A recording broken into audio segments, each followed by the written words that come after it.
नमस्कार साथियों, एक बार फिर से स्वागत है हमारे YouTube चैनल डिजर्विंग आईएएस पे। मैं अमित कुमार हाजिर हूं आपके सामने ईरान के अंदर घटित हो रही घटना पर एक विस्तृत चर्चा को लेकर, जो कि आपके लिए जानना बेहद जरूरी है। साथियों, खबर है कि ईरान की सरकार ने मोरालिटी पुलिस को पूरी तरह से भंग कर दिया है, यानी कि हटा दिया है। अब सवाल बनता है कि मोरालिटी पुलिस है क्या, इसका गठन कब किया गया और इसे भंग क्यों किया गया। तो चलिए इन्हीं सब बातों पर हम लोग विस्तार पूर्वक जानने का प्रयास करते हैं।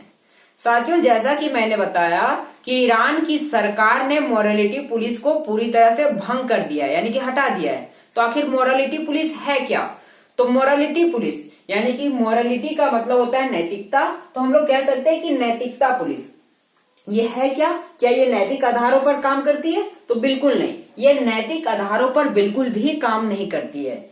इसलिए हम लोग नैतिकता पुलिस तो बिल्कुल भी नहीं कहेंगे इसे। मोरालिटी पुलिस को हम लोग हिजाब पुलिस के नाम से भी जान सकते हैं, क्योंकि इसका उद्देश्य ही है जो महिलाएं हिजाब नहीं पहनती है उनको सजा देना। ठीक है, उस पर आगे चर्चा करेंगे। मोरालिटी पुलिस को ईरान के अंदर गश्त ए इरशाद के नाम से भी जाना जाता है। ठीक है, गश्त ए इरशाद के नाम से ईरान के अंदर मोरालिटी पुलिस को जाना जाता है। इसका काम क्या है? तो इसका काम है ईरान के अंदर इस्लामी कानून और जो हिजाब के नियम हैं उनको सख्ती से लागू करना।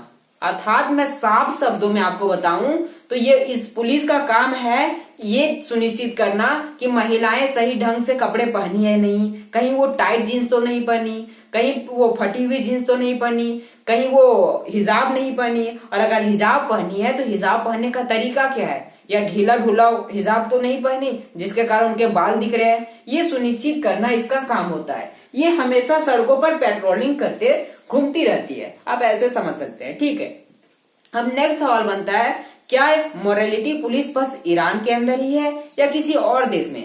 तो बहुत से देशों में था, लेकिन वो धीरे धीरे खत्म हो गया। लेकिन अभी भी ये मोरालिटी पुलिस जो है वो सऊदी अरब के अंदर ये मुतवा के नाम से जाना जाता है। यानी कि अभी भी एक देश है जहां पर मोरालिटी पुलिस मौजूद है, जहां पर जिसको मुतवा के नाम से जाना जाता है, वो देश है सऊदी अरब। सऊदी अरब के अंदर मोरालिटी पुलिस को इतना अधिकार नहीं दिया गया है, ज्यादा शक्तियां नहीं दी गई है, लेकिन ईरान के अंदर मोरालिटी पुलिस को बहुत ज्यादा शक्तियां दी गई हुई थी। अब इसके पीछे का कारण क्या है? तो इसके पीछे का कारण है कि ईरान जो है वो कट्टर इस्लामिक देश है, यानी कि वो इस्लाम को पूरी तरह से मानता है। इसके पीछे का कारण मैं आपको बताता हूँ। 1979 इस्लामिक क्रांति, ये दिन आपको याद होना चाहिए जो कि यूपीएससी की तैयारी करने वाले छात्र होंगे। इस्लामिक क्रांति कई बार पूछा जाने वाला प्रश्न है। ठीक है, 1979 को से ये इस्लामिक क्रांति स्टार्ट हुई। इस्लामिक क्रांति के बाद ईरान के अंदर एक ड्रेस कोड लाया गया। साफ शब्दों में मैं आपको बताऊं तो ईरान के अंदर हिजाब को अनिवार्य कर दिया गया। अब हिजाब को अनिवार्य कर दिया गया तो धीरे धीरे महिलाएं जो थी वो मॉडर्न बनती गई, अब हिजाब को पहनने से इनकार कर दिया। अब उसी को सख्ती से लागू करने के लिए 2006 में मोरालिटी पुलिस का गठन किया गया। तो कब किया गया? 2006 में। क्यों किया गया? तो उस हिजाब के नियम को कठोरता से लागू करने के लिए। लेकिन इसके लिए कोई गाइडलाइन नहीं दी गई थी कि महिलाएं ये करेगी तभी आप उसे पकड़ोगे। इन्होंने अपना गाइडलाइन खुद बनाया कि महिलाएं अगर ढीला ढूला हिजाब पहनती है तो हम उनको गिरफ्तार कर लेंगे। इस प्रकार के नियमों के साथ मोरालिटी पुलिस का गठन किया गया। अब सवाल बनता है कि इसको भंग क्यों किया गया? और जो मैंने ये टॉपिक दिया है, प्रदर्शनकारियों के आगे झुकी ईरान सरकार, तो क्या ईरान के अंदर प्रदर्शन हो रहे हैं क्या? और अगर हो रहे हैं तो क्यों हो रहे हैं? इसके पीछे का कारण क्या है? तो इसके पीछे का कारण है साथियों कि 13 सितंबर 2022 को ईरान की एक 22 वर्षीय महिला जिनका नाम है महसा अमीनी, ये जो है ये घूमने के लिए निकली हुई थी अपनी कार से। लेकिन पेट्रोलिंग के दौरान ये जो मोरालिटी पुलिस है वो ये महसा अमीनी को पकड़ लेते हैं। उनके द्वारा ये स्टेटमेंट दिया गया कि महसा अमीनी हिजाब तो पहनी हुई थी, लेकिन हिजाब ढीला ढूला था, अर्थात उनके कुछ बाल जो हैं वो बाहर दिख रहे थे, इसलिए हमने उनको पकड़ लिया। अब जब 13 सितंबर को उनको पकड़ा गया तो उनसे मारपीट की गई, यानी महसा अमीनी से इन पुलिस वालों से मारपीट हुई और महसा अमीनी कोमा में चल गई।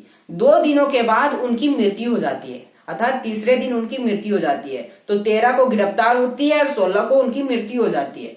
मृत्यु होने के कारण ईरान के अंदर भारी मात्रा में लोग यानी हजारों की संख्या में लोग सड़कों पर उतर कर ईरान की सरकार के खिलाफ विरोध प्रदर्शन करने लगे।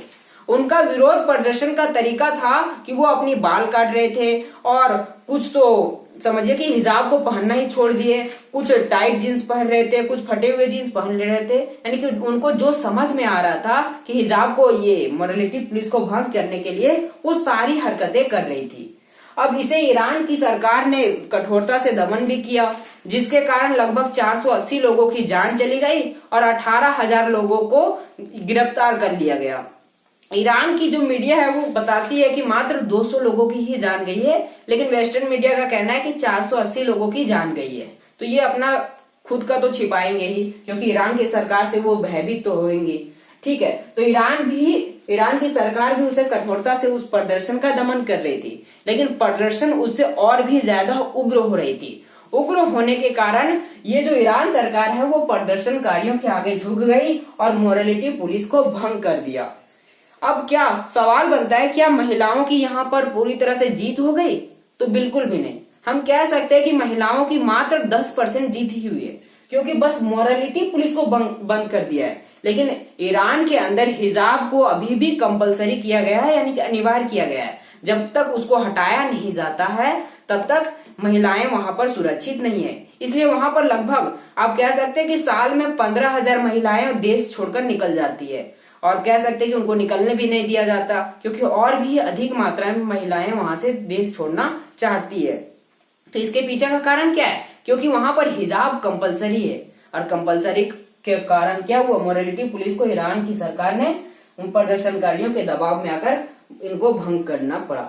ये थी अपडेट जो कि मैंने आपको दे दिया। तो फिलहाल के लिए मुझे इजाजत दीजिए, मिलते हैं नेक्स्ट वीडियो में। Thank you.